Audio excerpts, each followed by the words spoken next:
YBY नि फैसाया नै फैयो दाना नै बान्डोलावसो फैयो।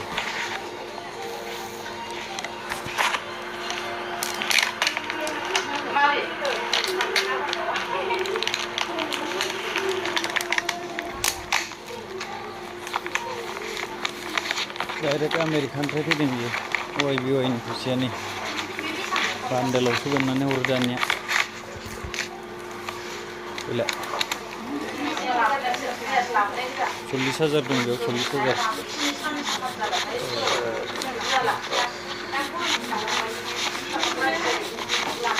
दाफैबाय आरो करियार बयासो होफैयो बेखौ।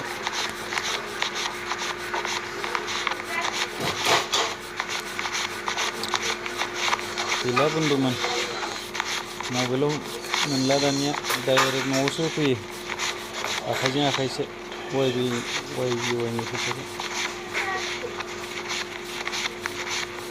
नुदों दा सानगासिनो दं।